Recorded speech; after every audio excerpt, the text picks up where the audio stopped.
பாருங்க, இப்போ ஒரு மஷ்ரூம் கபாப் பண்ண போகிறேன். எப்படி செய்யலான்னு பாருங்கள். என்னென்ன பொருள் வேணும்னு பாருங்கள்.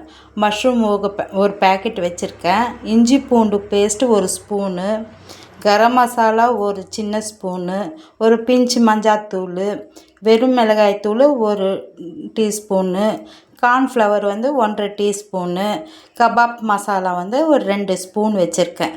சால்ட்டு, ஆயில் இவ்வளோ தாங்க. இப்போ நான் பிசைகிறத பார்க்கலாம்.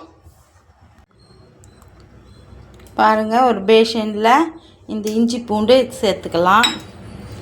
இந்த பவுடர்ஸ் எல்லாத்தையுமே சேர்த்துக்கலாம். இந்த கபாப் மசாலையும் சேர்த்துக்கலாம். இப்போ இதை நல்லா கை வச்சு நல்லா கலரிக்கலாங்க. எல்லாம் ஒன்றா மிங்கிள் ஆகட்டும். எல்லாம் மிங்கிள் ஆகிற மாதிரி எல்லாத்தையும் ஒன்றா கலரிட்டு, இப்போ நான் கழுவி எல்லாம் ரெடி பண்ணி வச்சுருக்கேன். இந்த இதை மஷ்ரூமை சேர்த்துக்கலாம்.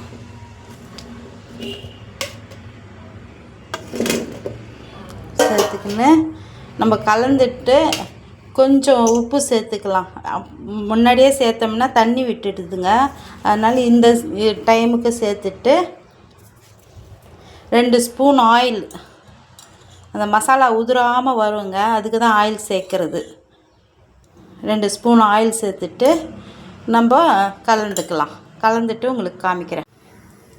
பாருங்கள், இப்படி கலந்து வச்சுட்டேன். நல்லா கருவேப்பிலையும் போட்டு கலந்து வச்சுட்டேன். இப்போ ஒரு கேஸ் பற்ற வச்சு நான் ஆயில் வச்சுருக்கேன்.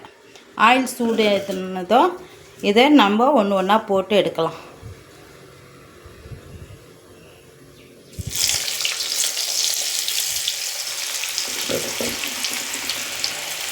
நல்லா கிறிஸ்பியாக வராங்க. டேஸ்ட் அவ்வளோவும் நல்லா இருக்கும்.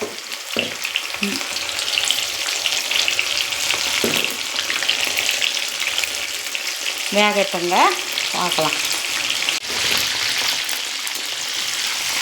பாருங்கள், கபாப் மாதிரியே இருக்குது பாருங்கள். சிக்கன் கபாப் மாதிரியே. இந்த சலசலப்பு சவுண்டு நின்னதும் நம்ம எடுத்துடலாங்க. மஷ்ரூமில் கொஞ்சம் தண்ணி இருக்கும் இல்லைங்களா, அதெல்லாம் நல்லா ட்ரை ஆனதும் கலகலன்னு வரும். அந்த ஸ்டேஜில் நம்ம எடுத்துடலாம். பாருங்கள், எப்படி சிக்கன் கபாப்பா மஷ்ரூமான்னு தெரியல, அவ்வளோ நல்லா இருக்குது, கிறிஸ்பியாக இருக்குது.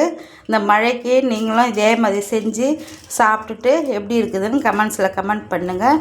நெக்ஸ்ட்டு ரெசிப்பியில் உங்களை மீட் பண்ணுறேன். தேங்க்யூ.